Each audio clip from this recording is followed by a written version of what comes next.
How do we call?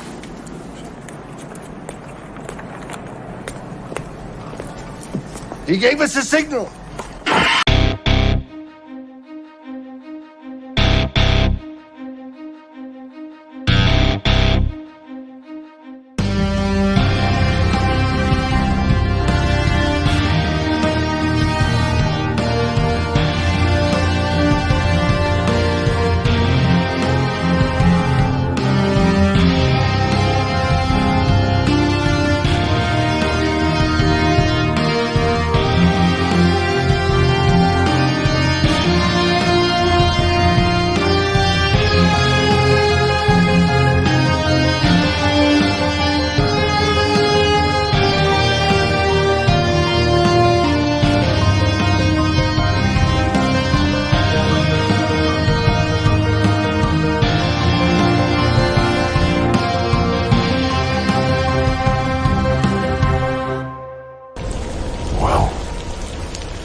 What up, Gotham Guardians and Arkham Adversaries? It is your boy Trey of the Bat Channel, and we are live once again from the Batcave. Last night we did our Jurassic World Dominion Hunt spoiler review with the Wonder Wife Sarah. Today we got a real good treat for you guys. Some special guests, some people you haven't seen before on our show, but we'll definitely be around a little more frequently now. But as always, we must begin with a guy who didn't show up yesterday. Well, he did. He had a little cameo appearance, with Mr. Super Bro Corey. Super Bro Corey, where you at? Hello there. Whoops, Hello I brought there. everybody in. Brought everybody in. Whew, man. No, how we doing today, Trey? Doing well, man. We're just teasing you guys right now. You're like, exactly. Who the hell is everyone? Exactly. We're teasing everybody. Just getting it going, man. It's good to see you, bud. I know it's good, man. Things are going good. Got up here and feeling good. It's been a crazy day. I'm running on my laptop, so not my normal setup. So it's normally I have my nice little trackball mouse, and I'm able to punch things a little bit easy. It's always a little bit different on the laptop, but we're gonna make it work today. We're going to get it working today. At least a lot better than yesterday's show, huh? Yeah, I don't know what happened yesterday. Yesterday was just a technical malfunction override, but we made it work eventually. Right. Just part of the deal, I guess. Something that like never happened before happened, and I was like, I don't even know how to fix this. And I just started doing what we know, and what's the initial problem when you have tech problems? So did you basically just have your door open and was listening to Sarah talk and then responded to her out in the living room that way? For the first portion, yes. But then I was just like, well, let me try this. My USB to my to my microphone was plugged in. I did check that earlier, so that's why I didn't think there was a problem, but I unplugged it and then redid it, and then it came back. So everything went to hell. Right. Yeah. Corey's the tech guy, not Trey. Well, he's my Alfred in this case. He puts his pants on. That's about it. Hurtful. Man, Trevor H, thanks for asking. Things are going good. Moving a little bit. I'm in the galaxy far, far away right now. So you just moved a few hours up north in Wyoming. Yeah. Which might as well be a whole nother galaxy. I'm just kidding. I think that puts me about like 7 or 8 hours from you now. So something like that. Yeah. So we won't see each other anymore. So this is how Corey and I hang out, through StreamYard. Yeah. Maybe so guys, to make our time worthwhile, to this brotherly love between us. Not really. No, I'm just kidding. It always helps us out so much when you guys smash that like, you share our video, you subscribe to our channel if you haven't already. We just passed 1,400. So excited. Hoping to get to 1,500 before the end of the month. But all we can do that is with, we have to do it with you guys. You are the ones that help share our shows and get your friends in the live chat, because the more the people, the more the fun we have. So definitely do that. Hit the notification bell if you haven't already, so that way you never miss an episode.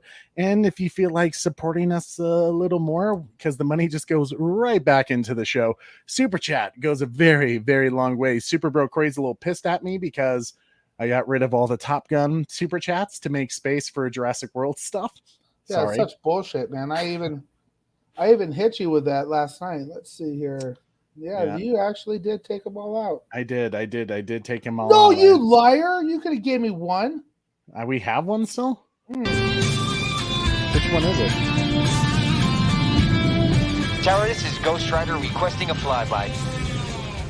Negative, Ghost Rider. The pattern is full. No, ma'am. This is not a good idea. Sorry, Goose, but it's time to buzz the tower.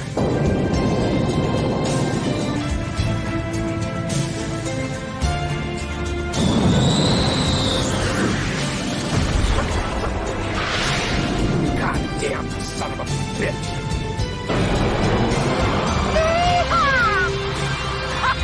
Great balls of fire! That is for my super chat yesterday, Trey. Oh man, Trey's lagging out again. Oh my gosh. I'm not surprised. I am not surprised. We can't. Oh, you muted yourself. That's why. Unmute yourself. Unmute yourself. Nobody can hear you. Lagging? No, Yep. not again. Yeah, that was for my my super chat yesterday that you weren't able to play me. Man, what is up, El Necron? So while Trey's trying to get his computer up and going again, who knows why he's having so many issues. So again, welcome to the Super Bro Corey stream.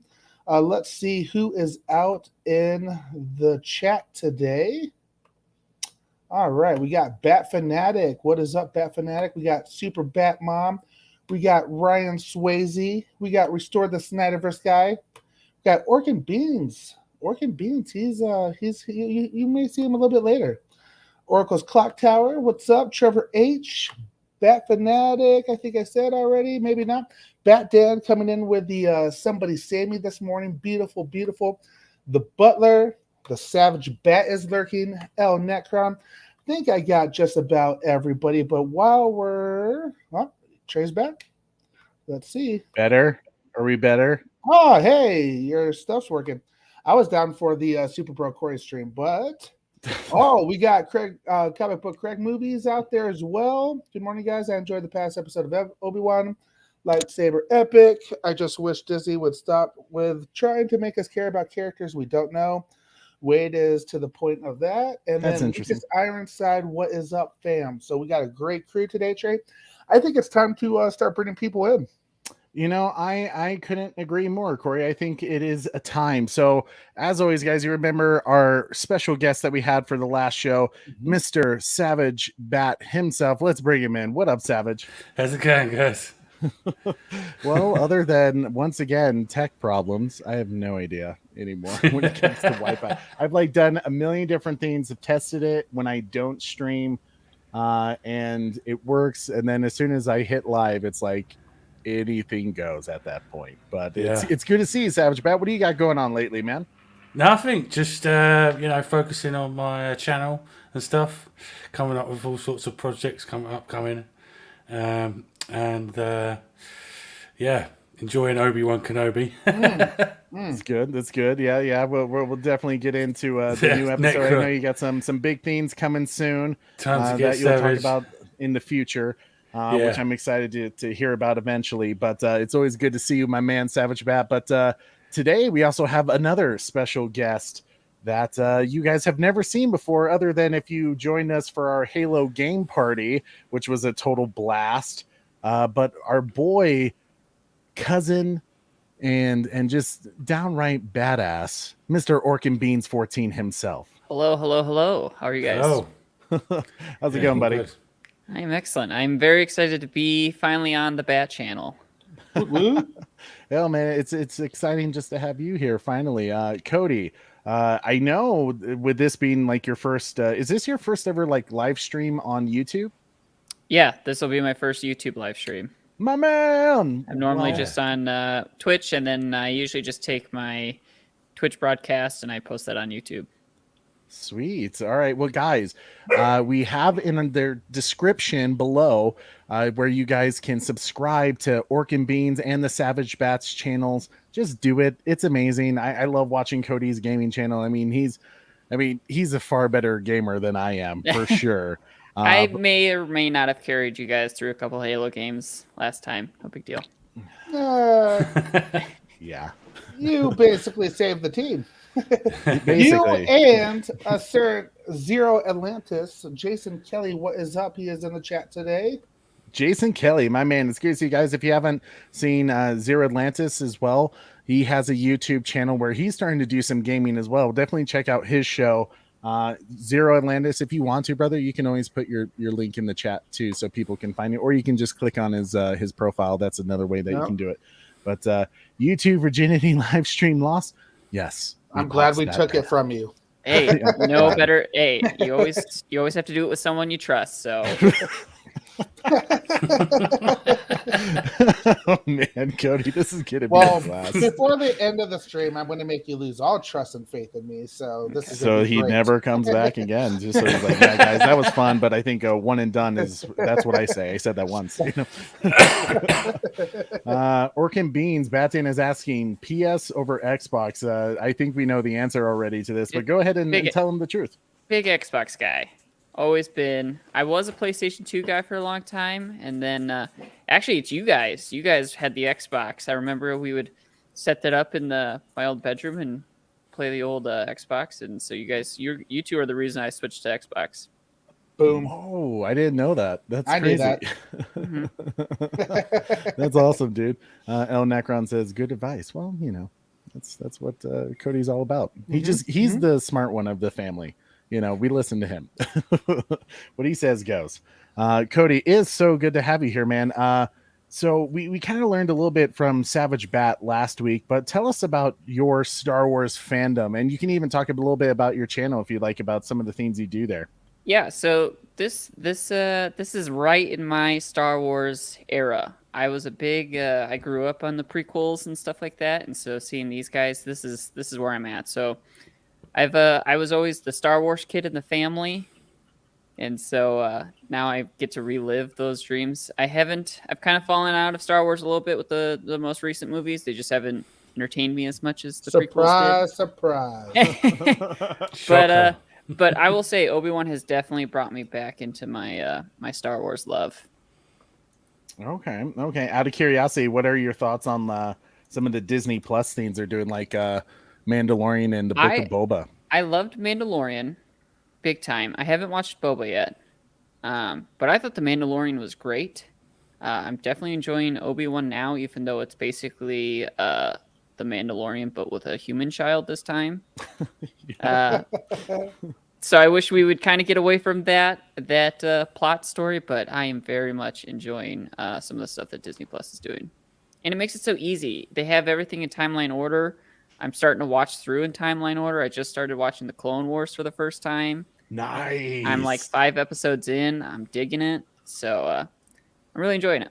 Okay, so we'll have to be careful with the spoilers with you and Corey as well, because I don't believe Corey has seen Clone Wars still. Have you even started, Corey? No. It's pretty good so far. Clone Wars is the one. It's been a busy week. Yeah, I get it. Hey, it's just the way it is, my man. But that's awesome, dude. I'm glad you're starting to get into it. I felt the same way about the sequel trilogy. This audience has heard me say it a million times. Like, the Last Jedi was the first film I ever considered like actually getting up and leaving the theater. So I hear you completely. When the sequel trilogy kind of made me lose faith in Star Wars, but shows like Clone Wars, Rebels, and even Bad Batch and Mandalorian and Book of Boba, have really intrigued me to get back into the Star Wars universe and kind of reignite my love for the whole universe.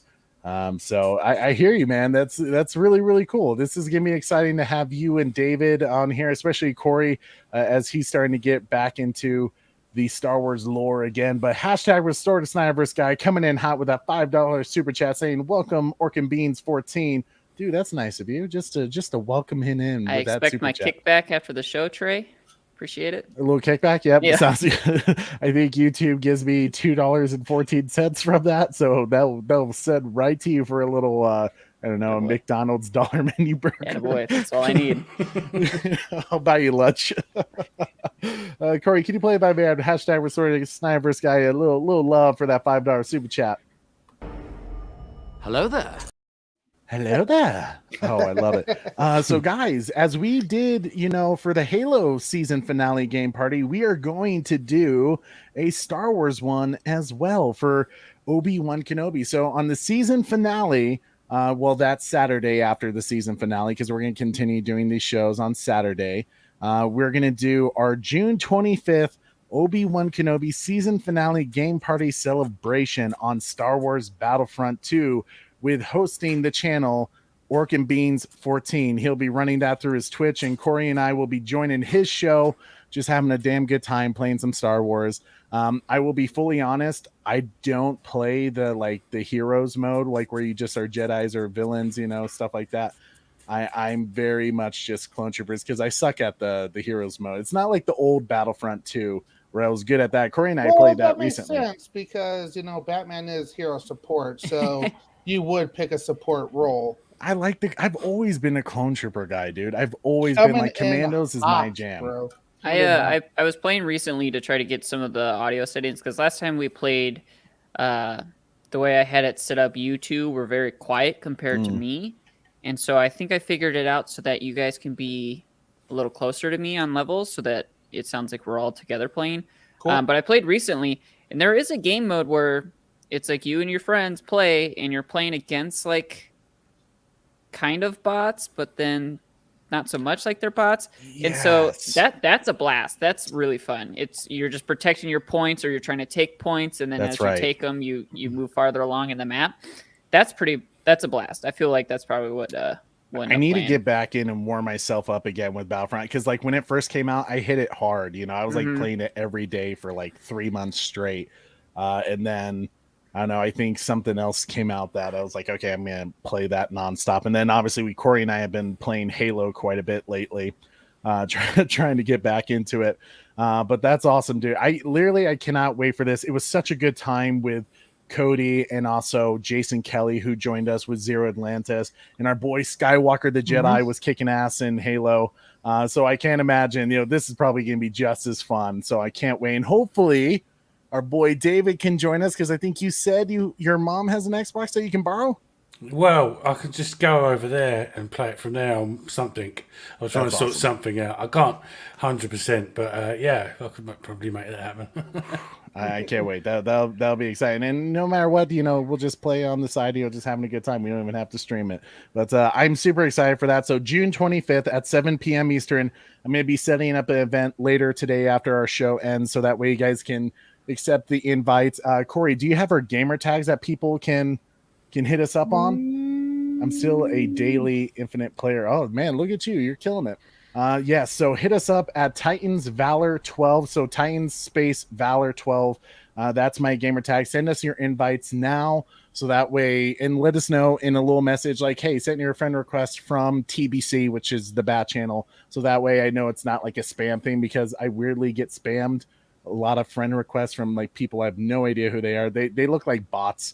I don't know if that's even possible on Xbox, but it's a lot of weird stuff. So make sure you let me know you're from the Bat channel, so I know to send you an invite request when we do play Battlefront 2 later that day. But it's gonna be a damn good time, especially you can join us in the morning with our, Obi-Wan Kenobi final episode review, and then we do our game party later that night. And of course, Rhea, my girl, is in the house. She's saying, sup, y'all, hit that like button. You got this. Rhea, guys, if you haven't subscribed to Rhea's channel, you know how I feel about Rhea. She's the greatest. She's the best. Love her channel. She's just a total sweetheart too. She's always nice to everyone, and I always love what she has to say about the different games, the Nintendo Switch games that she plays. Like, she's just kick ass. So subscribe to her channel if you haven't already. And if you're thinking about it, just do it. I was thinking too, the one reason alone you have to get Star Wars Battlefront 2 is that creepy ass Ewok mode where some players are Ewoks, some players are troopers, and you're like It's like Predator meets Star Wars. Yeah, I was trying to think. What's that other game? It's like Friday, that Friday one. Friday the 13th, where he plays Jason and you hunt the survivors. Yeah. Yes. It reminds me of that in some ways too, and it scares the hell out of me. You would look at an Ewok completely different after you play the game. You know, it's kind of like the original, Star Wars Battlefront 2 game when they added the hunt mode that you could play on some of the maps, and you could be Ewoks on Endor and stuff like that.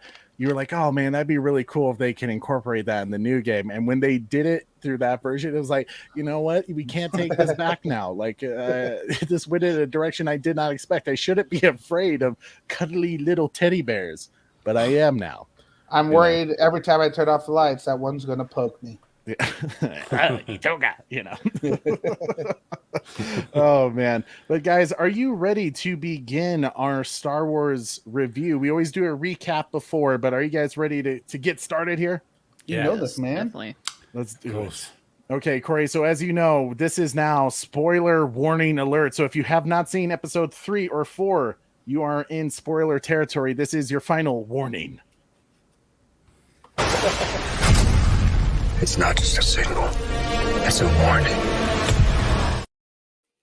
So let's begin with our new guest, Orkin Beans 14. What did you think of episode 3? I liked it. I'd seen an interview with them where Ian talks about just seeing Vader walk towards him, and it was like he had genuine fear watching him walk towards him. And I felt that a little bit watching the episode. Like it was cool to see Vader in this form. Yeah. And man, he just looked aggressive. There's that one part where he's trying to block and he's just slamming down on him. Like that was pretty hardcore, I felt like. And also to kind of bring back to what happened to him and dragging Obi-Wan through the fire, I thought was pretty cool. Yeah. And just to kind of just see, it felt like, Obi-Wan this whole time has been unsure of his abilities still. And I think that episode really like kind of solidified to him that like, he's like, crap, I do not have it still. Yeah. And he was also just super flustered, I think. And it was kind of, I felt like they did a really good job of portraying that he was kind of struggling with how he was feeling about his powers, and also he's now seeing Anakin again in this new form for the first time, and it really threw him off. Yeah, I agree. It was almost like he entered a nightmare, and he even knew, like, I can't get out of this thing. Like, crap. And I felt like Ian McGregor really played that well with the terror on his face. So yeah, I totally agree with you, Cody. It was a really cool episode for that reason alone. How about you, Savage Bat? What did you think of episode 3 overall? Just 100%. It's just madness. Back to the sort of 80s horror style Vader. It's just brutal. We've sort of talked about this when I was a kid, over the years, getting this version of Vader, and we got it. So I'm happy all round with everything so far with it. Yeah. How about you, Super Bro? It's easy for me. One of my favorite things I loved about Vader growing up as a kid was the Force choke. Well, I think they need to add to all the games Force snap neck. That's one thing that I really want to be able to play with in the game. Only to the kids amazing. Too. Yeah. Oh yeah. Kids and Ewoks, that'd be great. Oh, I would totally play Hunt then, Ewok. That's how Vader needs to do it too. Just a snap, just like your neck is broken, your neck is broken. Kids. Everyone, watch out if Vader's near some jazz music. Everyone's neck is gone. Now dig on this. Yeah. No, it's a Bully Maguire Vader. Vader was very much like Michael Myers. Basically, a quick recap as Ben and Leia travel to Mapuso after the encounter with Reva, who reveals that Anakin's still alive. Obviously, that really throws Obi-Wan into a bit of a shock, and he's very traumatized by that whole event because he thought Anakin was dead after all this time. And he starts to be haunted by Anakin's ghost. And I had a feeling that this was possibly Vader connecting with Obi-Wan, saying, "Hey, I'm coming for you. Like I am your ghost, that your shadow that will constantly follow you." But they kind of hinted that in episode 4 that maybe that was true. So we'll talk about that. But they have a little run in with some stormtroopers, and they're rescued by a Imperial officer who is actually part of the, I guess you could say she's part of the Rebel Alliance. Well, she's helping, she's not really working for the Empire, I guess you could say, but her name is Tala, and she takes them to a safe house that they call the Path, where we learn that another Jedi could be still alive who's been smuggling Force-sensitive younglings away from the Inquisitors, which was pretty cool. But of course, Vader arrives, and he is just not someone you want to mess with, as we all expected. He's just killing all the townspeople like the complete savage that he is, just constantly taunting Obi-Wan. And as I said before, like, it was great. The first time I watched it, I didn't feel like I understood what was happening. But the second time I watched it and actually thought about it, I was kind of like, why isn't Vader just like going rampant and just, taking Obi-Wan out? I mean, obviously he's not going to kill him because Obi-Wan's going to show up in, A New Hope. But I was like kind of surprised by he didn't like go after him through the fire. I would have thought like his anger for Obi-Wan would have done that. And I realized, I think someone said it, he's playing with his food. He's constantly taunting him. He wants to savor this. He's been thinking about this moment for 10 plus years, and he doesn't want it to end so quickly. I mean, he knows Obi-Wan's weak. He knows Obi-Wan can't even match his abilities. So why not have fun with it? I think in his mind, he built up to how he wanted it to be, and he was going to reenact that. He was going to live through that. I really wanted to torture him. He's been tortured for 10 years. Now he's going to torture Obi-Wan and, put him through all this pain for the last 10 years. So that was really cool. I really dug that. But of course, Tala was able to rescue Obi-Wan and get him out of there in time. But unfortunately, Leia was caught by Reva. And that's where it kind of ended there after Obi-Wan was drugged through the fire. And he's now badly burnt and hurt. So... Wait, Obi-Wan is in A New Hope? Spoiler alert. Very nice comic book, Craig. That's hilarious. But now we start with episode 4 of Obi-Wan Kenobi. So here we go, ladies and gentlemen. Should hit a real quick shout out. I hear Aunt Patty, your mom, is in the chat or watching today, Cody. Yes, I let everybody know in the family group chat that we were doing this today. Nice. Your mom's in the chat? Yeah. Aunt Patty! Mom made a Twitch account. Oh, snap. She made a Twitch account too. Look at that. Like, even Super Bat Mom, comes in, supports us. It makes you feel good that your parents still care. They're not just like, thank God that piece is out. It's good to see you, Aunt Patty. Hope all is well. Hope the family's doing good. But here we go, ladies and gentlemen. We will now get into episode 4. After Obi-Wan has sustained the major burns from Vader, Tala takes Ben back to her rebel base of operations. And Obi-Wan is clearly, he's dazed, he's weak. And they put him into the Bacta tank. And as it's healing Obi-Wan, he is tormented by his encounter with Vader, and who seems to be connected to during this time and almost torturing him in a way with these flashbacks.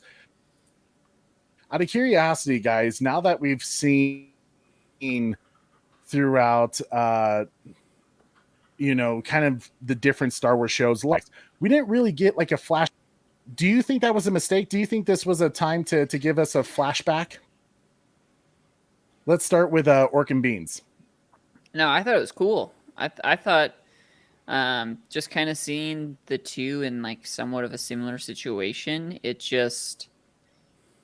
And I think it was, again, just another way to bring so much distraught into what Obi-Wan's going through. And it's kind of like he was in like one of those like sense deprivation chambers, where everything's kind of heightened and stuff, and they're already kind of heightened. And so it really, I think, just put even more like stress onto like what Obi-Wan is going through like mentally. Okay, gotcha. How about you, Savage Bat? Do you think it was a missed opportunity for a flashback to kind of give us, I don't know, maybe a little more emotion heavy scene with Obi-Wan and Anakin, maybe? Oh, I don't know, really. We've still got, a couple of episodes to go. Plus, it's, season 2 and a Vader series as well. So, there's plenty of time for that. But again, I really like the sort of horror side of it. Obi-Wan kind of having nightmares type stuff. That was amazing. But I'm sure we'll get to see some flashbacks of Revenge of the Sith and stuff like that in the last 2, I reckon. I think I would say it didn't really bother me that we didn't get any flashbacks at that point, because to me it kind of reconfirmed our thought process that Vader's kind of fucking with him in his head. He's like messing with him, and it was cool seeing him go back and forth and just completely, he's still haunting him even even when they're away. So it kind of reconfirmed that feeling and vibe to me. Yeah, I think for me personally, I felt like it was maybe the issue is that we got so used to it with Book of Boba that anytime someone enters the Bacta tank, we were like expecting a flashback. So maybe that was just like, oh, here we go. Like we're going to get something here. And when it didn't quite happen, I was like, all right, well, maybe that was kind of interesting. Like I was kind of expecting it, but I was excited to see that Vader was very much like, yeah, man, like I'm in your head. Like, can you feel it? Can you feel the pain? Like I'm coming for you.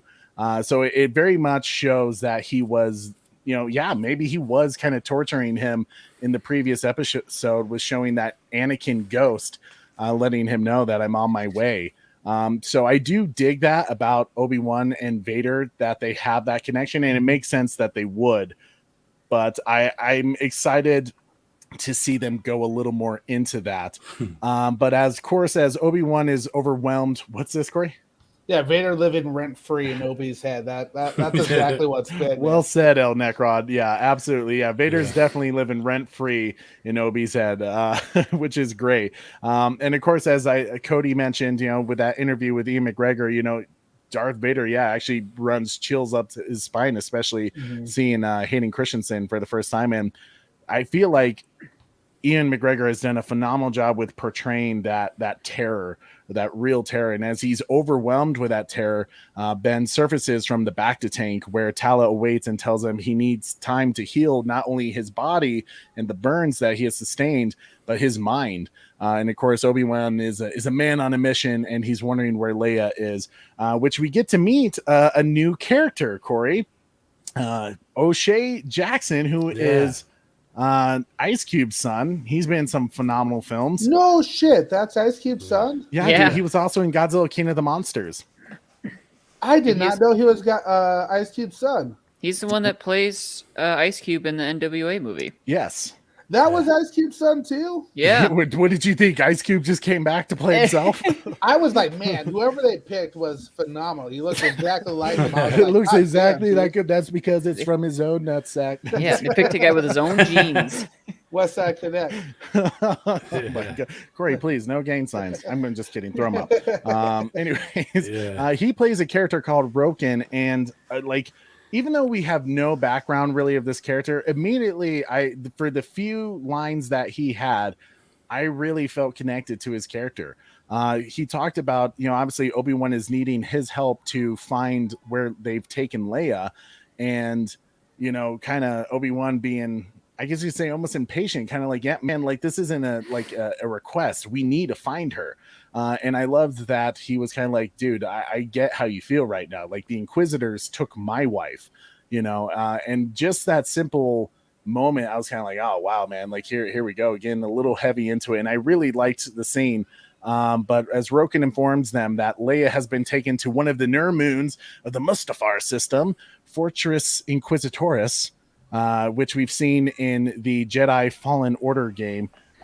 What did you think about this entire scene, guys? Did you feel like Tala, when she basically volunteers to go with Obi-Wan, because Roken's like, yeah, dude, this is a suicide mission. There's a reason why no one goes here. It's Vader's system. One, were you guys surprised that Obi-Wan didn't really have a reaction to hearing the Mustafar system, simply because of what happened there? It was really kind of in his mind, the downfall of Anakin and the creation of Darth Vader. But do you guys also feel like that his reaction was a little like kind of just, or do you feel like he was just a man on a mission at that moment? I think this is the most like hyper focused he has been this whole series. And I think he portrays that throughout the entire episode. He is just so focused on getting Leia and getting out of this thing that he like nothing else is going to bother him right now. Like he's just, like you said, he's a man on a mission. He's trying to get Leia and he's just super hyper focused. Also, I really want to know who this dude's wife is. Right? I know part of me almost wondered, I think it'd be too early in the game for it to be, you know, like someone I heard on Twitter was like, oh, was it Reva? And I was like, no, that seems unlikely, you know, just based on her age.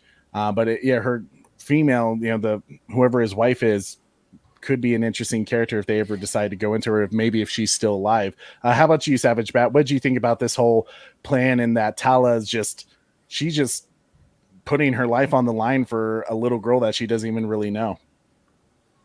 Yeah, well, I really like that scene, and you know, Ice Cube's son as well. That was a pleasant surprise. That was I grew up listening to Ice Cube, and you know that was my era of NWA and things like that, and Wu-Tang and all that sort of stuff. But what I liked about it most was really Obi-Wan progressing and getting his shit together. You know, after getting whooped by Darth Vader in Episode 3, he's now, you know, he's becoming the Obi-Wan Kenobi we know. You know, already at this point. So, you know, this is, you know, where people had problems with that in the third episode. But, you know, you got to let these things, you know, progress. And so I got what I wanted out of that. So that was perfect. Out of curiosity, because you bring up a really good point, Savage Bat, what do you think really set that emotion for him to kind of allow him to be that man again? Do you think it's just because of the necessity of Leia, or do you think the encounter with Vader kind of said to him, I have to be better? Yeah, well, obviously Leia's, you know, is, you know, most important to his, you know, mission at the moment. But 100%, definitely, that was a wake up call. That fight with Vader, and he said, "Right, that's it. I've got smashed to pieces. I've got to, you know, I've got to make an effort now. I've got to, you know, be stronger, be better." And he had a real, you know, presence with the rebels as well, because, you know, if in the hierarchy of you know, the sort of rebel alliance, there is no higher than a Jedi on the run. You know, that's you know, if you're not going to help out Obi-Wan Kenobi, then what you do you even rebel? Yes. Do you even rebel? I did that. That's hilarious. How about you, Super Corey? What do you think of that particular scene and the fact that Tala was willing to risk it all for Obi-Wan and Leia? You know, I wasn't surprised. Obviously, I think she may feel a little bit at, you know, a little bit of guilt for her being captured, even because remember Leia kind of said, you know, go help Obi, you know, and she left her. So while, you know, I think there may be a little bit of guilt back there, but again, like Savage Bat said, you know, if you're not supporting Obi-Wan, are you really rebelling? That's like the best way you can possibly say it, you know, like if there's one person you're going to follow into battle, especially as a rebel in this time frame, it's going to be Obi-Wan, you know. I can see like maybe other people like, yeah, you know, you could go F off type thing, but you know, Obi-Wan calls to action and you're going to go. Well, also Tala brings up when she's trying to convince him to like, we need to go get this little girl. Leia has information, and in their eyes, she's a little girl. Like we obviously later in the episode, but like to them, it's a little girl. She's gonna spill those beans real quick. You know, it's gonna be Kevin from The Office. It's all on the floor. Like, so she is valuable to them because she has that information. She knows the path. And so strategically, it is important for them to go get Leia. right? Kevin from The Office would be like, "Yeah, my dad is part of the rebels. He That's a helps good fund point. them." And Wait, did I just spoil that? the rebels are savages for that. As you see, beginning of Rogue One, Cassian Andor shot his friend because if he'd have been captured by the stormtroopers, he would have blabbed. Yeah. And so he had to kill him. That's how deep that sort of espionage side of the rebellion goes. Because loose lips sink ships. That's what they used to say. Yeah. Thanks, Aunt Patty. I had to do a little Office because I know Corey is a huge fan. Corey actually got me into The Office during COVID, and I was like, "That's hilarious! I love this show now." So, thank you. But man, I would say one of the biggest highlights of this entire episode was this whole interaction between Leia and Reva, because Reva's obviously like trying to get this little girl to spill the beans, basically, as Cody said earlier. But she's trying to figure out, does she know anything about the path and the rebels, because as they've heard chatter, and while it is a little interesting that you would think Leia would know anything simply for being the daughter of the senator, Organa, at the same time, maybe she had overheard something amongst the adults.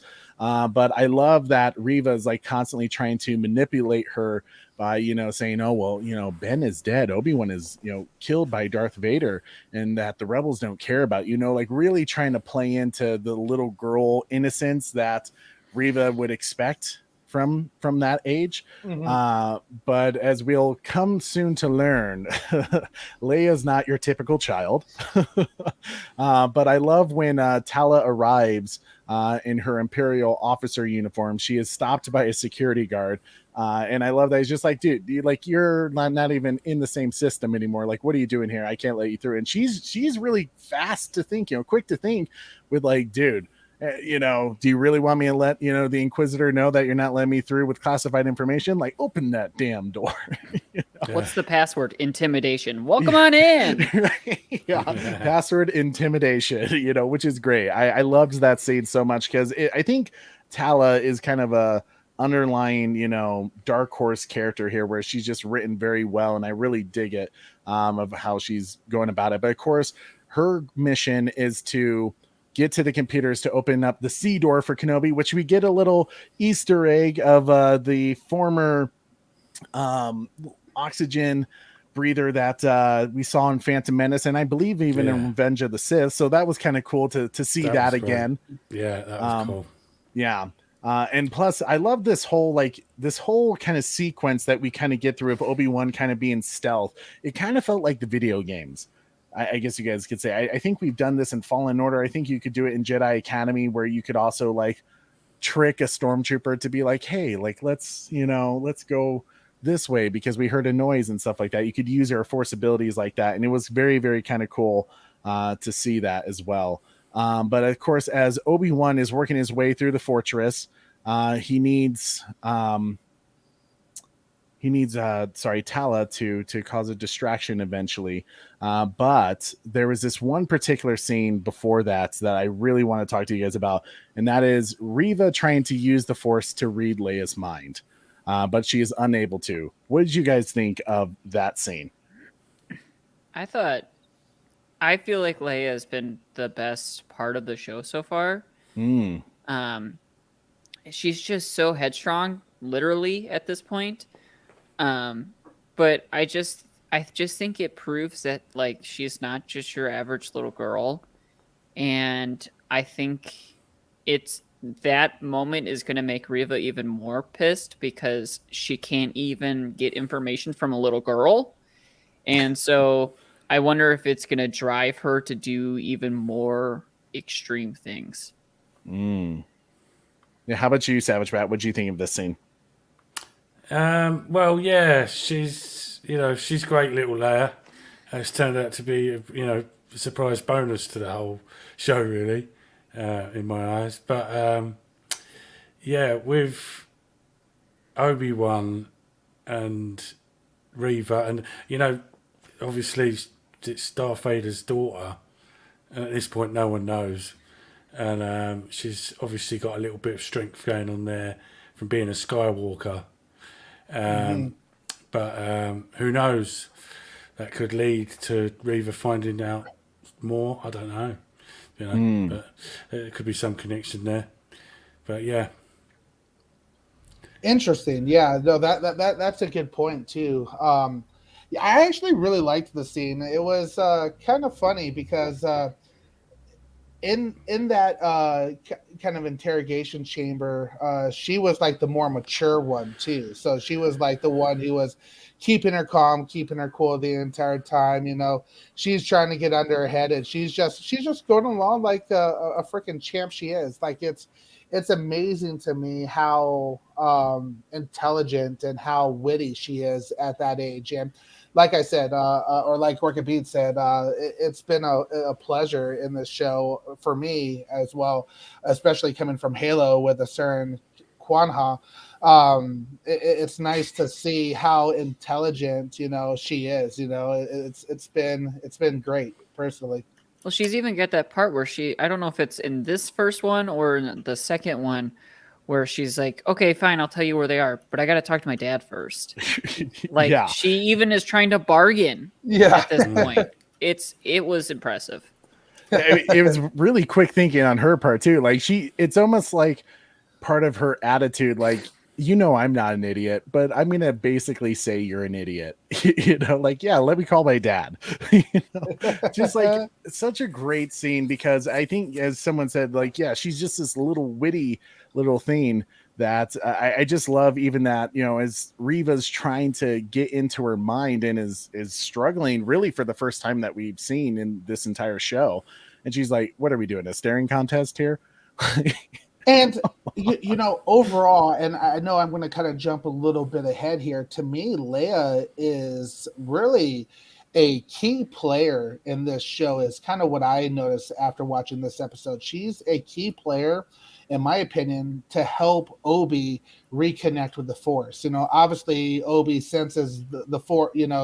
She's Force sensitive, and I think she's even helping him kind of find his way back to it as well in some ways.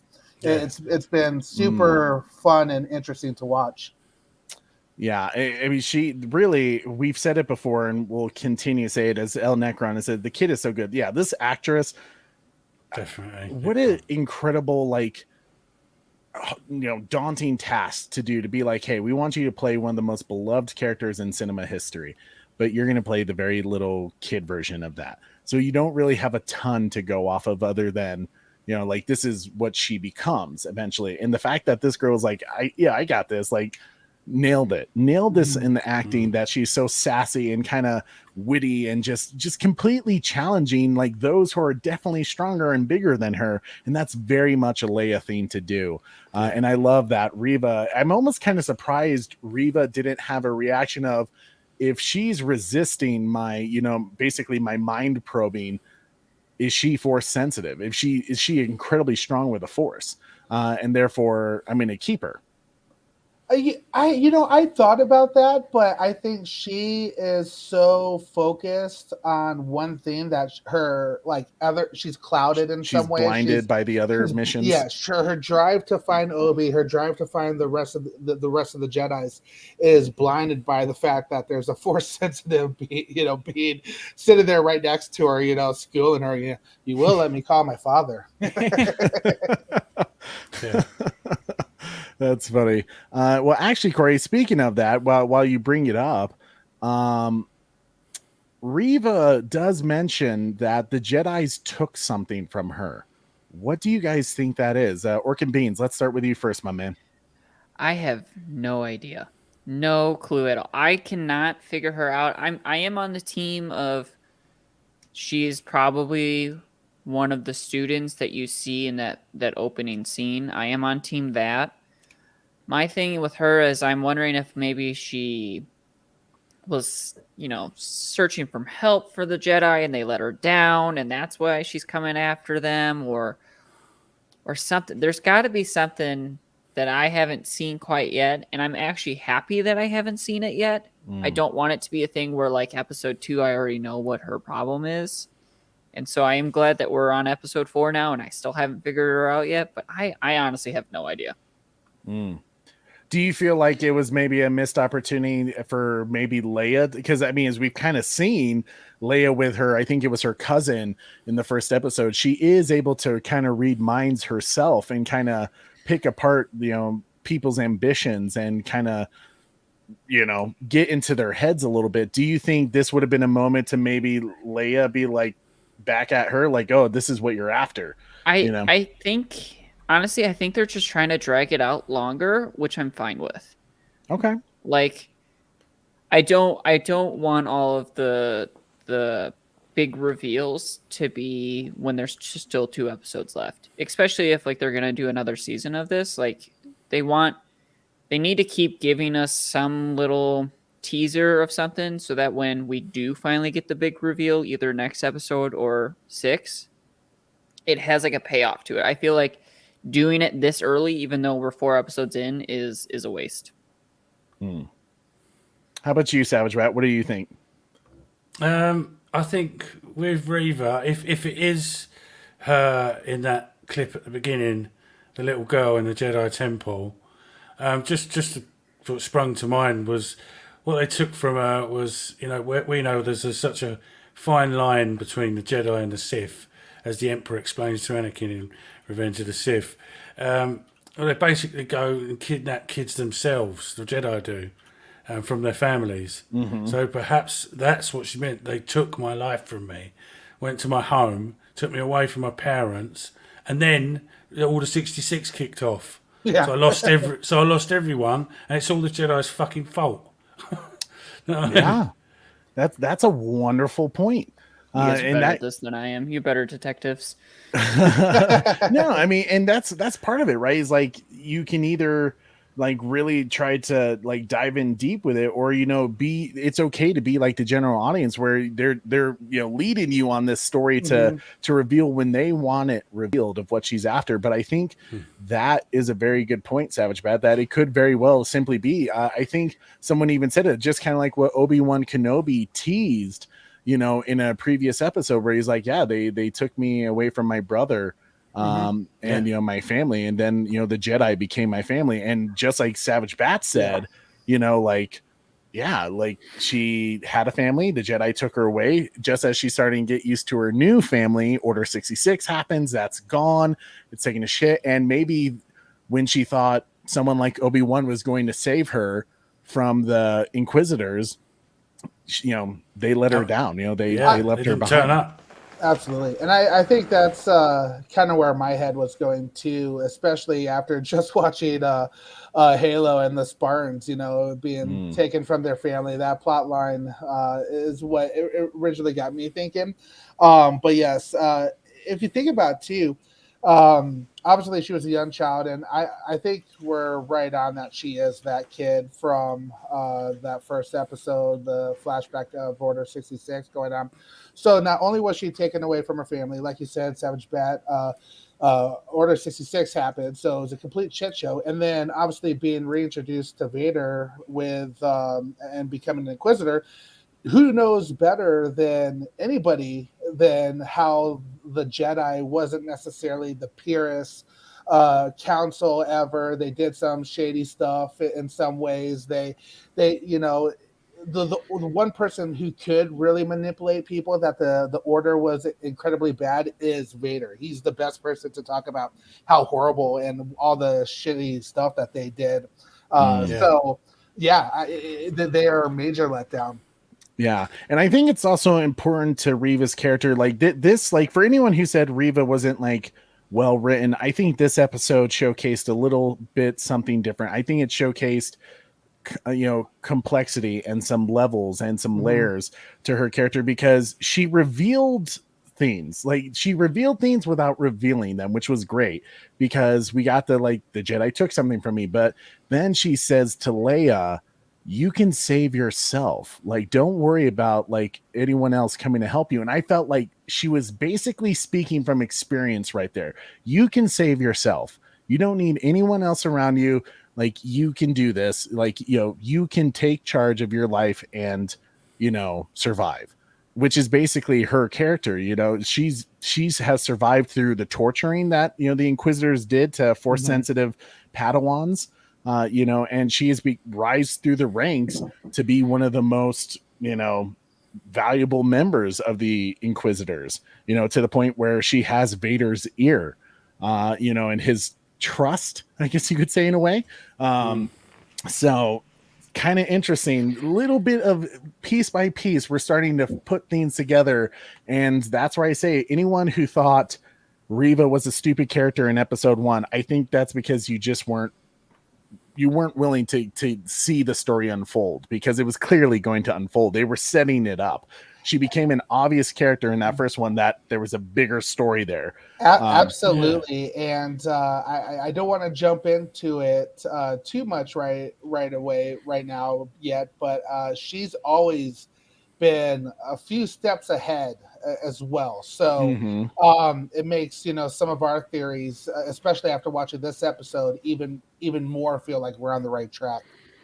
Absolutely. Well, even how she presents herself to Leia during that interaction, like when she's trying to be more of like, you can save yourself, she's down low. Like when you were showing the pictures earlier, she's down low, she's sitting next to her, she's close to her when she's like, you can save yourself. But then when she gets kind of angry with her, you can see she's walking around, she's standing over her. Yeah. And so she's even trying to manipulate Leia with just like her body position. Yeah. Absolutely. Wonderful points, Organ Beans. See, fantastic. I love these kinds of discussions. I knew as soon as I saw this scene, I was like, this is going to be fun to talk about. I can't wait. But of course, as Reva fails to get info from Leia, she has decided that Leia's going to be taken to the torture chamber, kind of similar to what we saw in Fallen Order and even in Empire Strikes Back, really, with Han Solo. Which was kind of cool. But Obi-Wan, as he's working his way through the fortress, he needs a distraction from Tala, so he asks her to kind of do some crazy things, but he enters a room full of frozen Jedi on display. Guys, this was obviously a really cool scene, because one, the horror on Ian McGregor's face once again, but we also got to see some cameos from a former Jedi, the Jedi Master Terra from Clone Wars, who helped out you know, Ahsoka with building her lightsaber. How cool was that? We kind of learn about where he ended up after Order 66, but we also got a few other Jedis that we don't really know who they are from other things. But what do you think they're there for? It looks like they're frozen in some kind of, I don't know, amber or something like that. I think they're doing tests. I think they're using these bodies for some sort of test, to either test the Force or test different body types, because I don't think all of them. I mean, they're different levels. Like you know, the guy we're looking at now, like he's a higher level Jedi, but then you have a youngling at the end. Like they're going through different like skill levels, I guess, of the Force, and so I think they're doing something diabolical.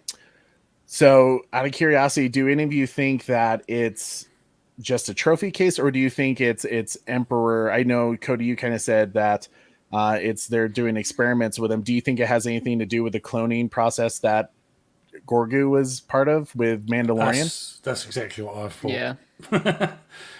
It's not just a tomb, but it connects to that you know, testing on Jedis, which has been touched on in the books in the past, where you know, it was canon years ago that you can't clone someone who's Force sensitive, you know, or a corpse, because it just goes wrong, you know, every time. There's something about it that you can't clone, and it's all pointing towards that same thing with in the Mandalorian with Grogu and stuff like that. But most of all, again, this sort of horror style. First we got Michael Myers Vader. Now we got Jedi's corpses floating in tombs, you know, possibly being experimented on. You know, this is fuck them kids. But Fuck the kids. The kids.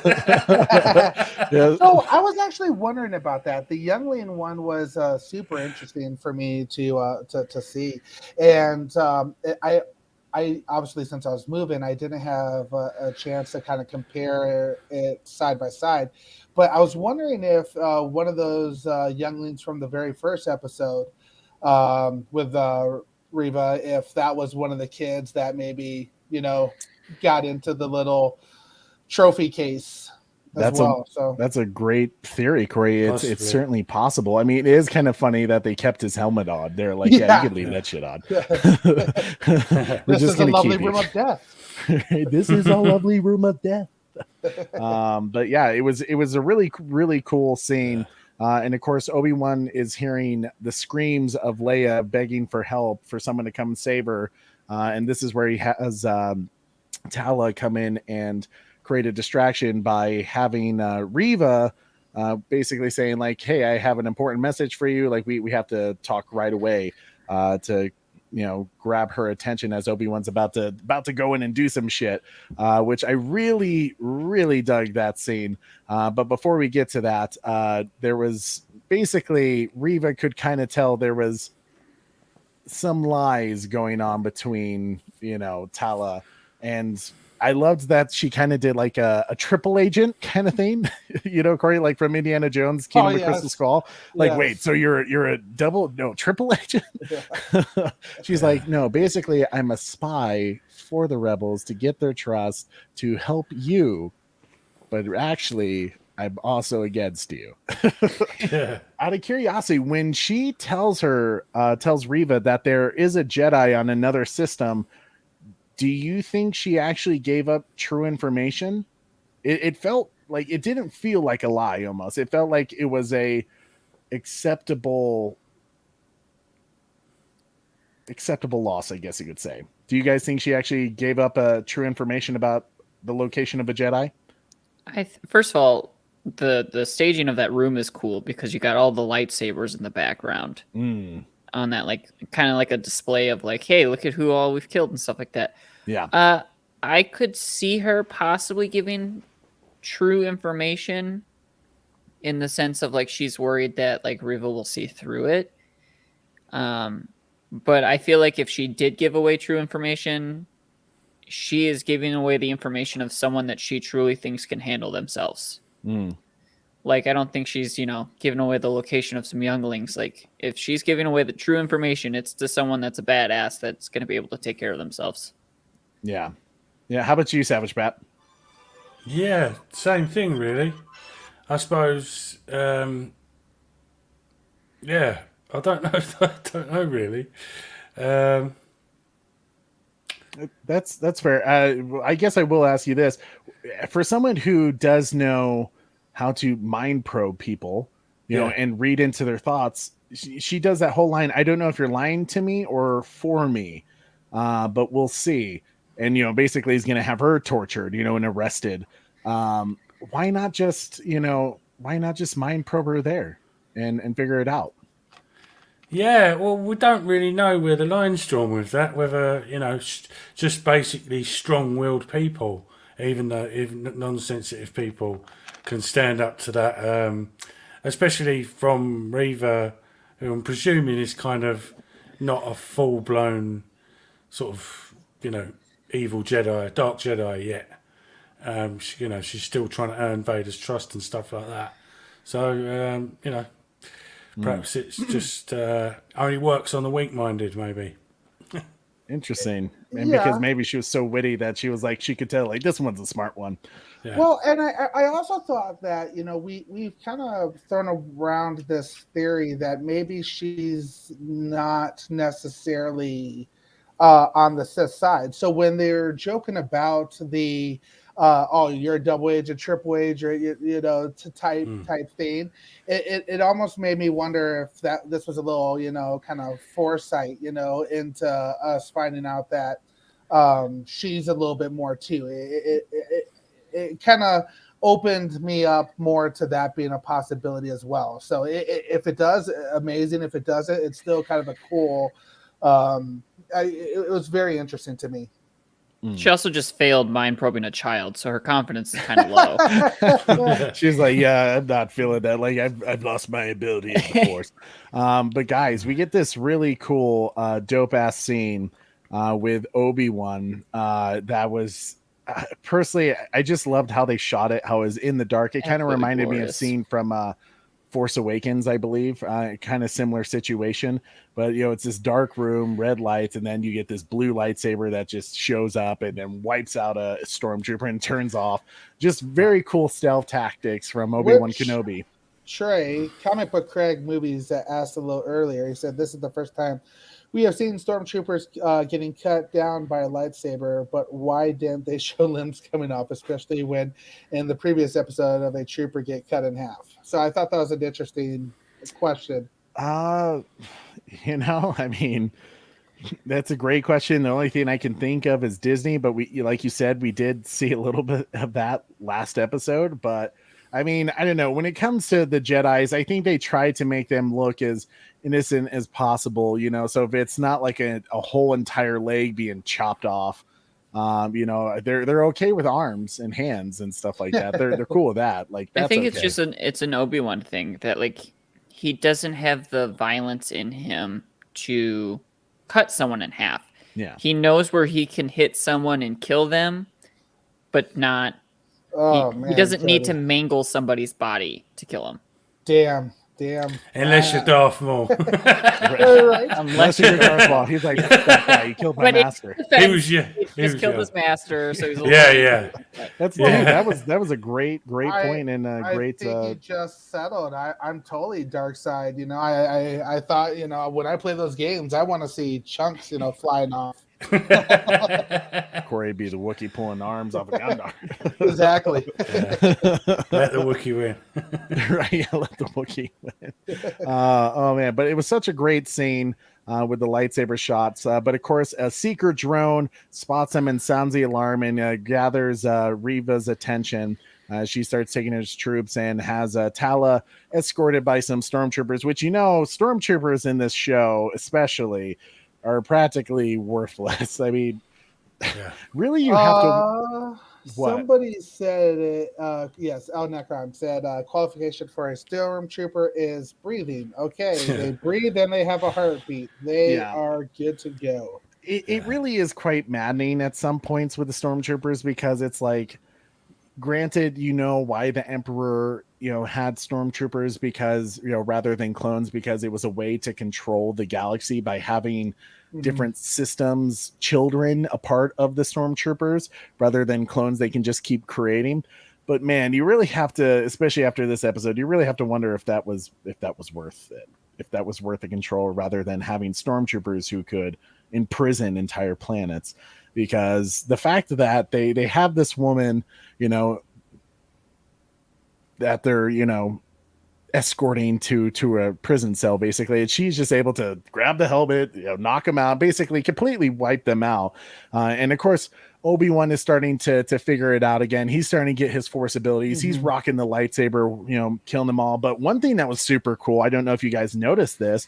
Did anyone notice the Purge troopers from Fallen Order? The black ones. Yeah, the black and red, stormtroopers on that was super cool. When I saw that, like, oh man, they're really going hard into the Force, Fallen Order game, because it almost makes me wonder if Cal is really going to show up at some point for the amount of Easter eggs they're doing from those video games. Well, Bat Dad teased a little bit earlier. I bet she's giving the information of Cal's location. She's like, that guy from the video games, go find him. He's a dick. Do you know what? Oh man, but I do love the scene as Obi-Wan. We get his classic Jedi form again, and as he's blocking blasters, of course one hits the glass and starts cracking. But I loved that scene is because we're finally starting to see Obi-Wan get it back together, get the Force, his strength. It's just like riding a bike. He's starting to feel it again, and he's holding on to it. He's having Leia go to Tala, to be saved, and at the perfect moment as the stormtroopers get through the hallway, he drowns them, which is pretty awesome. That was awesome, that bit. Yeah, I really dug that scene, but this is where things get a little ridiculous for me. After Obi-Wan rescues them, and now they need to find a way off of the Fortress Inquisitoris. We get this really ridiculous scene that I'm sorry, I just couldn't like. This was the moment where I really threw up my hands and I just said, "What the actual f?" you know, it was like a scene out of Austin Powers Goldmember when Austin is on top of Mini Me and they're wearing that giant coat and just looks completely obnoxious. Damn. And they're just walking through all the stormtroopers. Damn, Trey, I should have sent you that meme. Somebody has Obi-Wan walking into the death chamber, and they have Austin Powers frozen. Are they serious? I saw that. I haven't seen that. That's hilarious. Yeah. So, guys, out of curiosity, like, this was probably one of the most maddening scenes ever in terms of a Star Wars film, but no one is noticing this. The stormtroopers are completely oblivious. I mean, they don't even like. Well, they are oblivious, so I'm not surprised. Yeah, but like, was this too far? Was this too like comical? In their defense, boom. It's probably really hard to see out of those helmets. And also, like we just said, these are just dudes. Like, these are just people that they just picked out. But it was ridiculous. I also was like, oh, we're really like we just grabbed a big coat and she even like pops her head out at one point to look, and then goes back. It was, no reason. Like, but, I don't. I hear what you're saying, but in some ways, there's chaos going on. There's stuff going on. So typically, the people people are going to, really pay attention. I think about how many times, what color was the car that was in the accident, and people aren't able to even say that, give that information correctly. But here's an issue I have. In one of the opening scenes, and I guess I probably should have talked about this, in one of the opening scenes when Tala gets to the fortress and she walks by someone, there is an officer who realizes, like, that person doesn't look familiar. He kind of gives her a double look of like, so there's questionable things. Like, someone is already kind of like, was that correct? And now she's walking out, and simply if someone gives a double check on that, no one's going to give a double check of a dude who's like wrapping his arm like this with a coat, like, come on now. That was just straight up redonkulous. And I think there were even purge troopers around, like, and there was even the Inquisitors, the fifth brother and the fourth sister, the fact that they weren't like feeling the Force. I mean, they're supposed to be Jedi hunters and they didn't even catch that. Like, come on now. My only other thinking is possibly they knew, like, Reva knew that they were probably going to try to escape that way and kind of just told everyone to be like, hey, they're coming. Don't engage them until I get there, kind of thing. Because it's not until she shows up with her whole gang in the back, like, that, like, everyone in the room kind of turns on them. So it could be a thing where they said, hey, we're coming. They're coming. Mm-hmm. You have to wait for us to engage. But it just seemed kind of lazy to me. I don't know. To me, sorry, go ahead, Super Bro Croy. I think that's a solid point, especially with what we see, what happens next, with the Vader encounter again. So I'll go into a little more details there too later. I think a better way to have handled this scene, like, it would have been simple enough if they just put her in a cart, put her in a cart and just started strolling it, like, and put like some, I don't know, gears, like equipment in, so it kind of hit it a little bit, like just something like that. Then I would have been like, okay, this is okay, but just to have like little legs under the coat, like, just to me, it took me completely out of the episode. And I was like, come on, guys, like, we were doing so good. And that's been my issue kind of throughout the show, is like, there's like throughout the entire episodes, there's like brilliance going on, really deep diving into the characters. And then they do something. So I think, as Doing My Best said, Rachel, remember our convo about how audience ages have changed. I don't know a whole lot about the series here, but could this be targeted towards a younger audience? That's what I felt. Our like. Jar Jar moment, This felt like a George Lucas, like, this is for the kids, comicalness. And in a way, Obi-Wan Kenobi has been very much that way. Even some of the script has been very kind of innocent, old school Star Wars in a way. Ryan Swayze says everyone on High Alert 2 look for Obi-Wan and Leia, and they would definitely spot them. Yeah, it's it's kind of interesting for sure. But of course, as Reva shows up and finds them, they are surrounded, all the troopers around them, and it's not looking good for our good friends.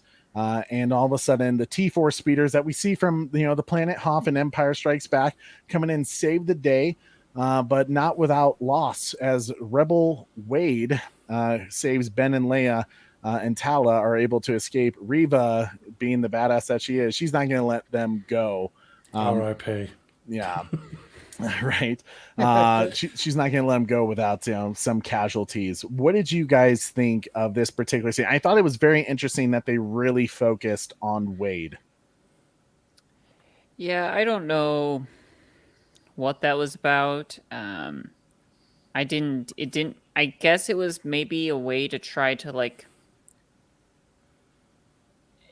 they say it later on, but when they're walking away, she's like, I guess you guys are soldiers now. And so kind of like putting in, like, making it so that, like, they're like, all right, we're not just transporting people. We're going to have to fight because they're killing people we know, like, and trying to make us feel bad for them.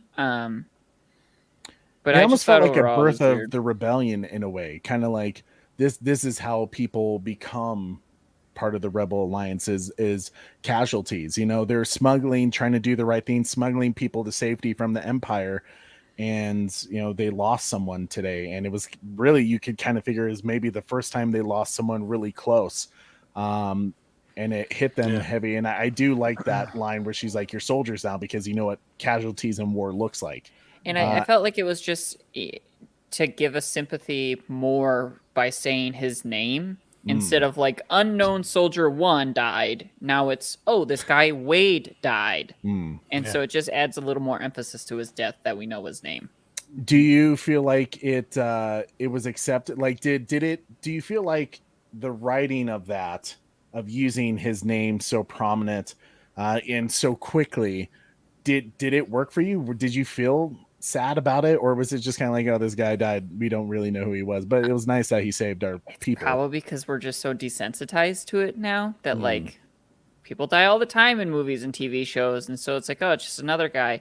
I can understand why they did it, but for me, like, I was just more focused on waiting for our main group to get out of there safely. It's, if you're a side character in most of these shows, you're probably going to die.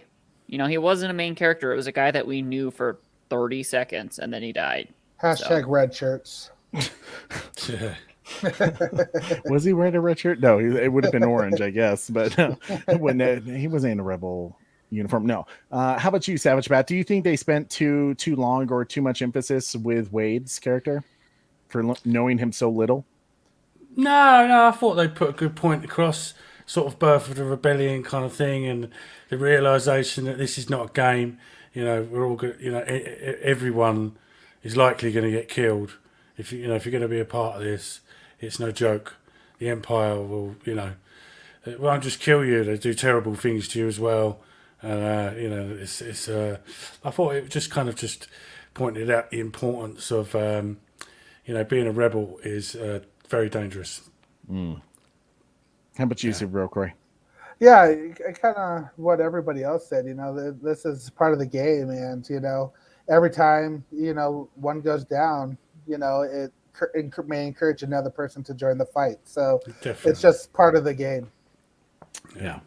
Yeah, you guys are bringing up some good points. See, this is why I like having our discussions, because I think this happened last time, Corey, is that we did episode 3 breakdown, and there were certain things that really bugged me about the episode, but talking to you guys and diving in deep with it, I found new appreciation. Like, I really loved what Rachel brought up, saying like, this we're older now, so this is kind of the younger audience innocence with like Jar Jar Binks, and like, yeah, as a kid, like Jar Jar Binks does not bother me, and it still doesn't bother me when I watch the prequel. So this very well could be that. Same way. I like Jar Jar too. I think Jar Jar was a cool character, and part of me still kind of hopes that the theory about him being a Sith Lord is true, just to kind of make you look at the prequels. Have you heard that theory? Yeah. To me, when I heard it, it's like it's batshit crazy, but at the same time, it makes you look at the prequels very differently. Yeah, there's been some great videos where people have really made it look like he is a Sith Lord. I've seen them all. You know what I mean? It's they are crazy, but I think that would be taking it a step too far, to be honest with you. That's because fair.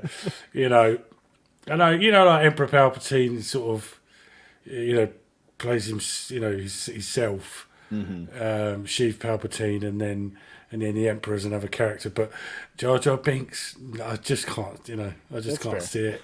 What do you think his fighting style would be? I kind of see like a taller Yoda type thing if he was.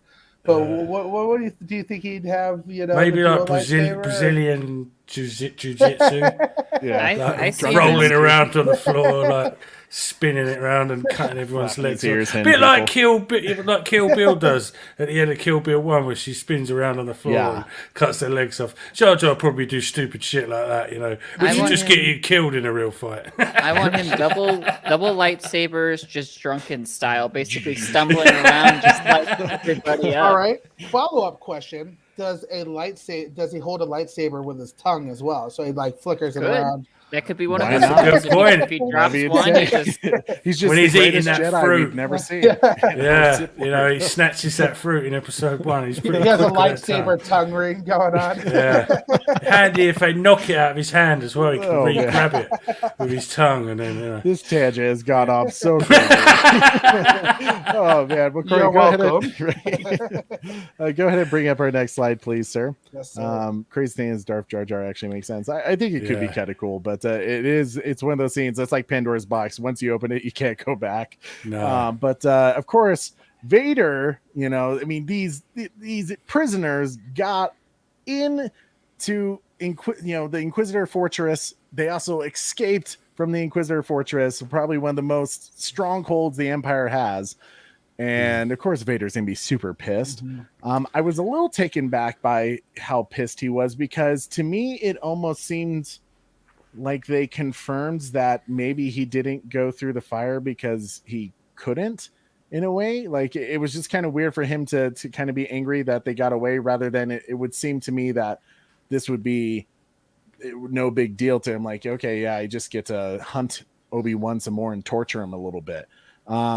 What did you guys think of Vader entering the room? He's pissed. He's force choking Reva, but he's so quick to forgive her, which is kind of an unusual thing that we've seen Vader do.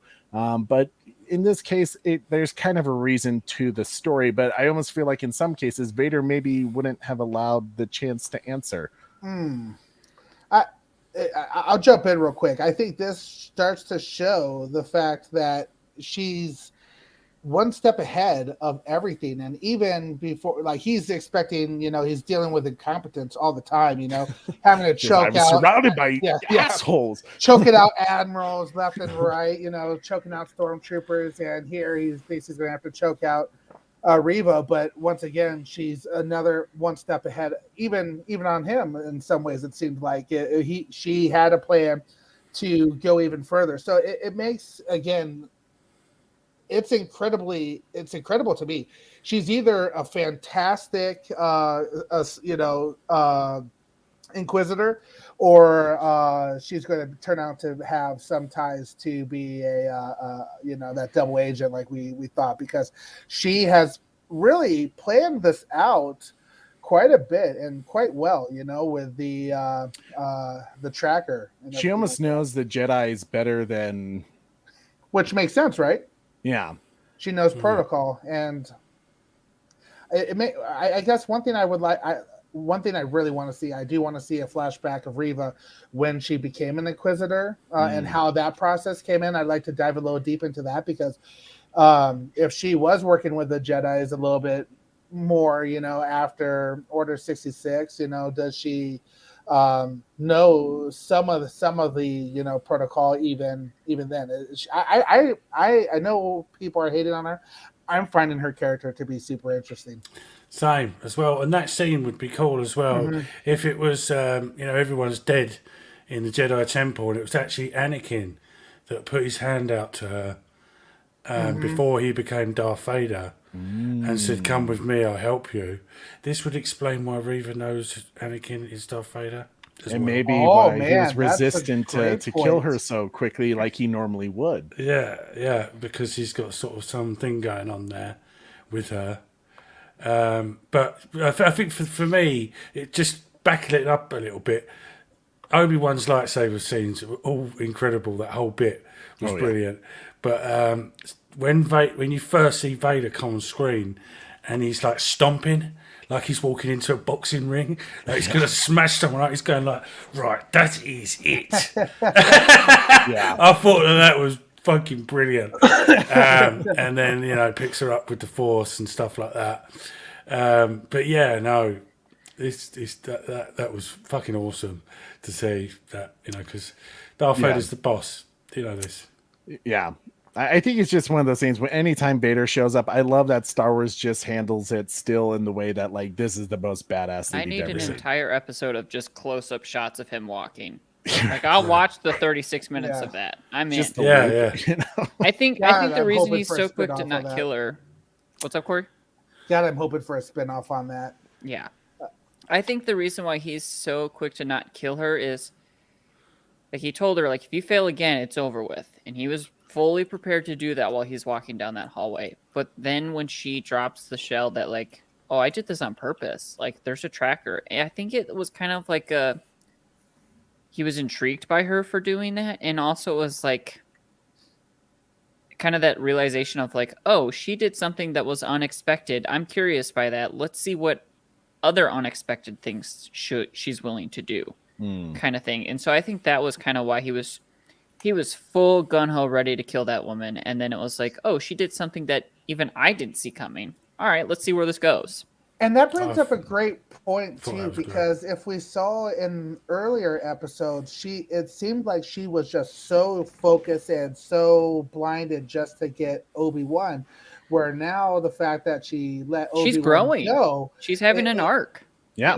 absolutely, is the fact that she let him go. She's tracking him, and now she's trying to kill him and all the Jedis. I think it really, like, I'm excited to see how this plays out. Is she a double agent, or is she good at? Is she just really a brilliant architect? Yeah. Exactly. It's fascinating what she's doing right now. Yeah. But of course it leads all more to the build up with her character that hopefully we get an answer soon. To me, and that's where I say this is where, like, people just need to wait. Like, if there is no payoff with her character, then yeah, go ahead and be mad about her character.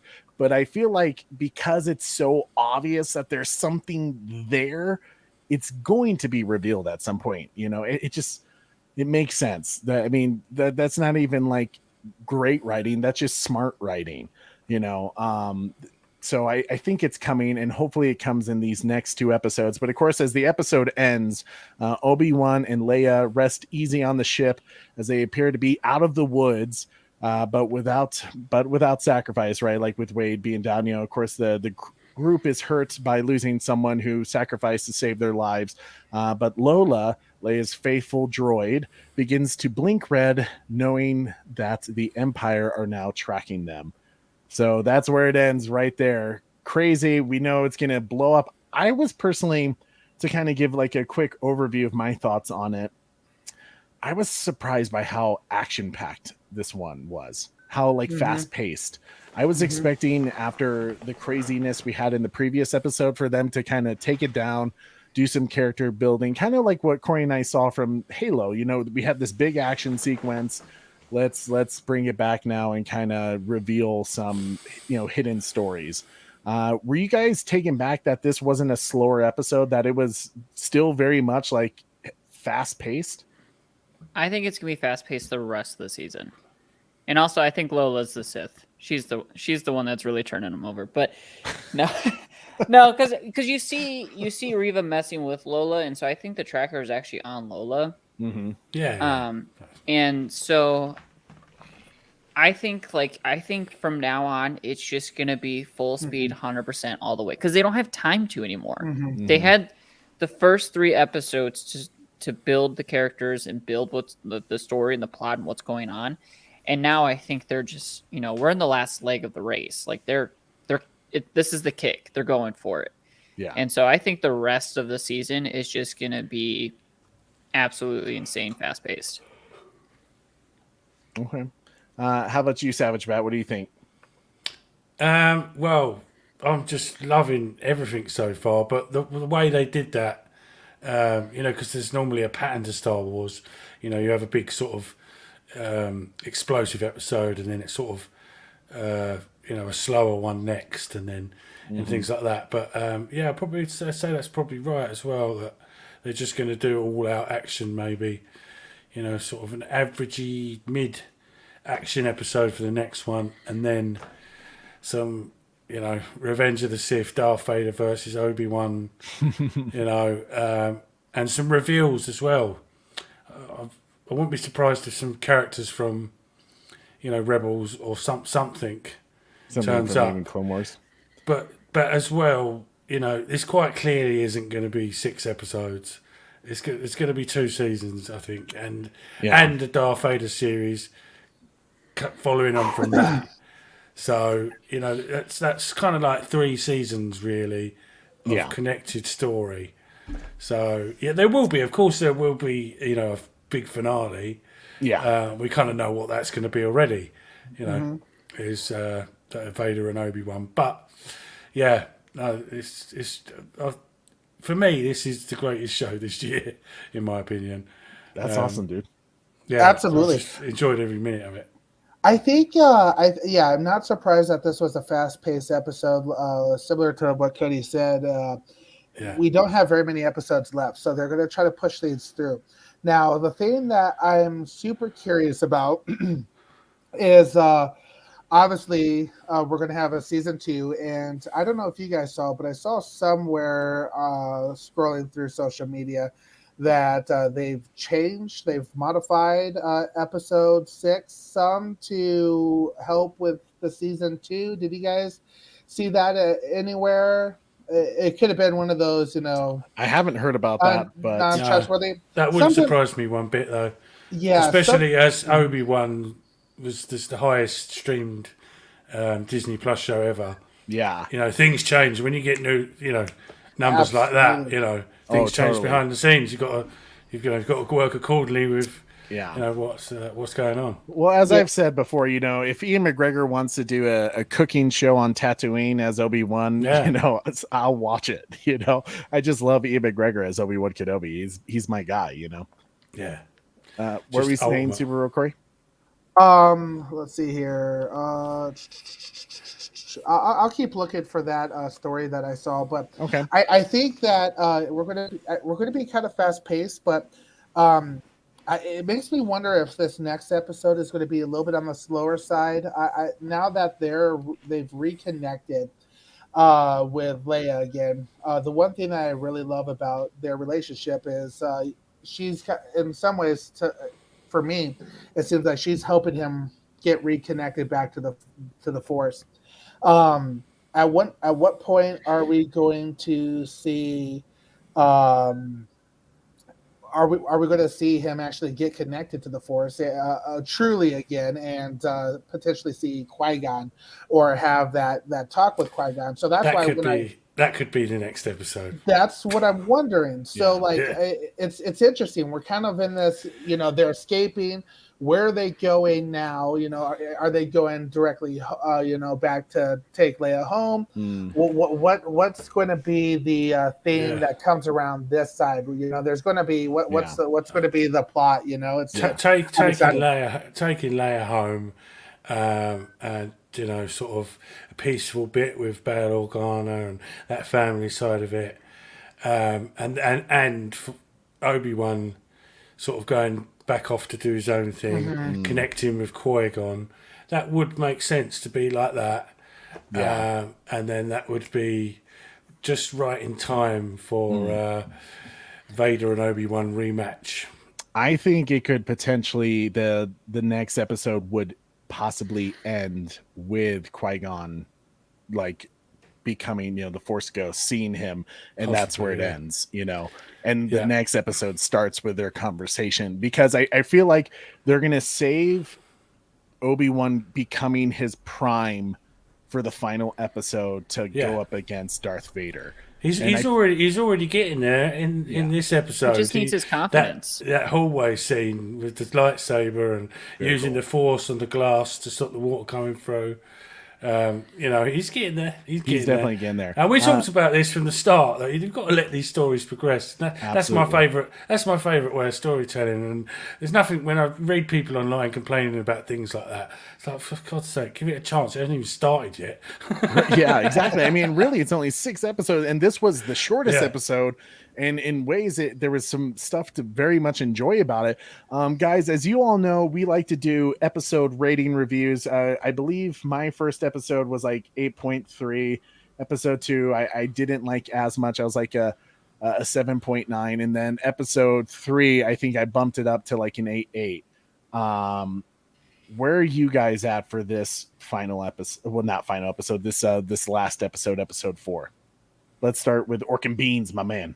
I think I'd give it like an 8.7. I know IMDb's rating of it is a 6.4, which I think is ridiculous. I don't think it's that bad. You're okay. We It- don't follow that shit Yeah, here. we don't. Yeah. It's that stupid trench coat thing that Yeah. really gets me. I think, this is definitely Obi-Wan's best episode. I thought the lightsaber chopping him in the dark was awesome. And also just that part when Leia's like, "Are you my real dad? Like, you've been hiding something from me this whole time. Are you my real dad?" Like, that really got me. And I thought so, and I thought she was great. So yeah, I'm a solid 8.7. Okay. I like it. How about you, Savage Bat? Where are you at with this one? Solid 9 for me because of the references, underwater, Obi-Wan with the mouth breathing thing and references to episode 1, going under to the Gungan city, that kind of thing. And then again, the kind of New Hope style of sneaking around like the Death Star in A New Hope. He was kind of doing the same thing in that base. I loved all that. And then Obi-Wan's lightsaber scenes themselves, I thought was, the highlight of the whole thing, to be honest with you, because he's back in action now. And especially that scene in the dark, just that little scene where he takes out those 2 stormtroopers. Fucking Yeah. awesome. This is what I want from Star Wars, and the scenes after that as well. He was so cool. I understand people's criticisms with the coat thing, but you got to remember this is Star Wars, so it's good. It's always had a little bit of that kind of thing going on in it anyway. Yeah. That's fair. That's Yeah. fair. How about you, Super Bro Corey? I was going back and forth on my score quite a bit. I was like, did it break a 9 for me? After talking to you guys today, I think it did. I think I'm going to go 9-1. And I really enjoyed this episode. Not as obviously as much as, Vader force snapping people's necks. But I thought it was cool watching Obi-Wan, get, some of the force kind of starting that reconnection even more than what we've seen in previous episodes. I liked that character growth. Leia was absolutely amazing, and I'm truly enjoying her. And then some of the theories that are kind of going on with our discussions about Reva and everything like that, I think definitely boosted this rating for me. It didn't bother. I'm similar to the Savage Bat here. It didn't bother me too much that they're walking out, because again, it's very possible that Reva's so far ahead of this, playing chess. She's and maybe I'm giving her too much credit. So maybe when I see it all, and if Reva disappoints me, maybe my score goes down a little bit. But as of right now, with how we're talking, I think it's a 9-1 for me. Wow. That's some strong words, my man. Me personally, I think because last episode I was like an 8-8, And, talking with our good friend Julian at dinner the other day about that episode, he kind of confirmed my thoughts, because Corey gave me shit about not giving it above a 9. He was like, man, like, how could you not? It was Darth Vader. But like, there were some things like, with the music that I wasn't like satisfied on. And for me, music is a big deal. But for this episode, I think I was at like an 8.1, and really most of my points went down because of the ridiculousness of that scene. And there was a few other tweaks of like just some choreography things that I thought were a little off. But after talking with you guys and kind of diving in deep to some things, I'm especially, I think Rachel brought it up. I thought she had a great comment of like, this is the innocence part of Star Wars. This is the Jar Jar Binks of having that kind of comical theme, and remembering how that felt like as a kid. I'm like, yeah, okay, now I can totally see that. That is very much innocent Star Wars, kind of even the comical parts of Clone Wars. So I think I'm going to give it I'm going to say 8.4. 8.4. No, it only pumped up 0.3 points. Yeah, because here's what I'm thinking. I think my points will adjust, but I'm also remembering the very first episode I gave like an 8.3. Yeah. And I know my score is going to jump much higher now that we're getting close to the end of the show, but like I loved episode 1 and episode 3 were my favorites, so that's why I'm kind of putting it in between those. I would say 8.5, but I don't know. I don't want to quite give it that much yet, because I know my score is just going to adjust anyways when I see the whole show. Sipping on that haterade. I gave it an 8 compared to 6 that people are giving it. Yeah, no, I hear what you're saying. But I think there's some great points, especially to what Rachel said as well.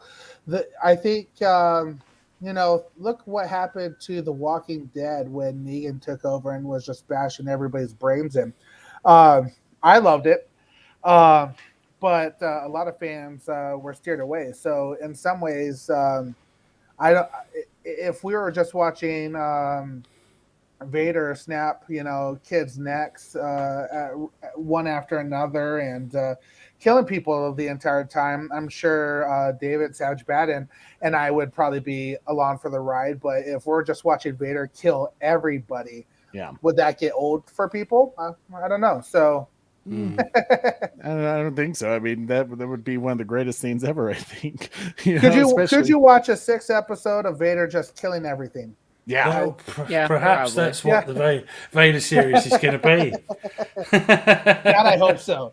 I can watch that, but would the kids be able to watch that? No. Yeah. Oh man, did Super Bat Mom literally just say that? How dare you? Yes. I used to be a marching band instructor, so this is something I used to complain about all the time.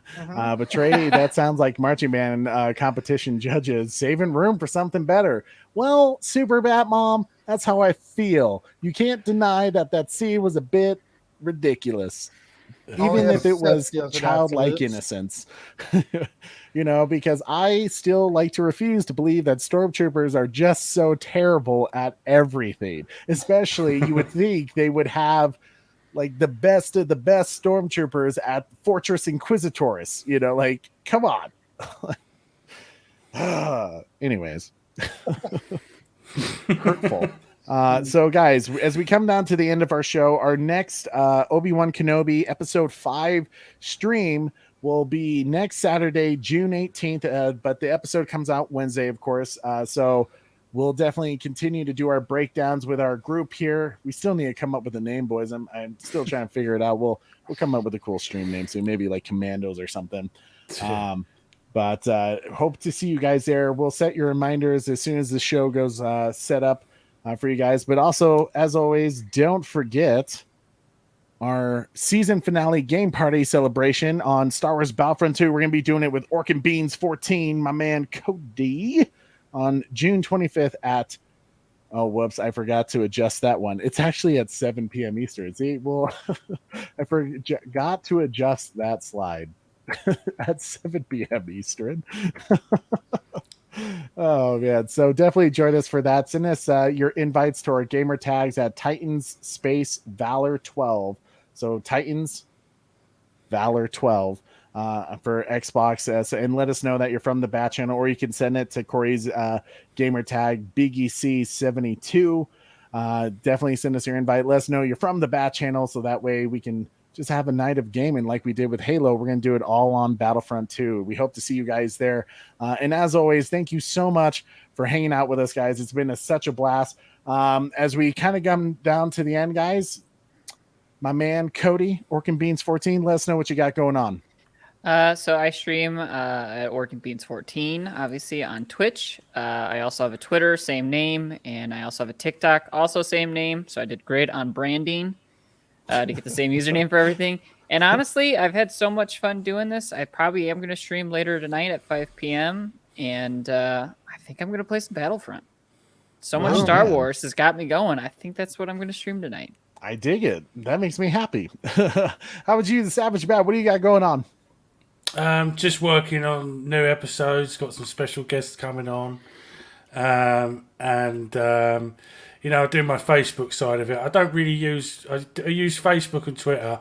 If you want to follow me on Facebook, it's David John Lincoln, the one with the Batman profile pic.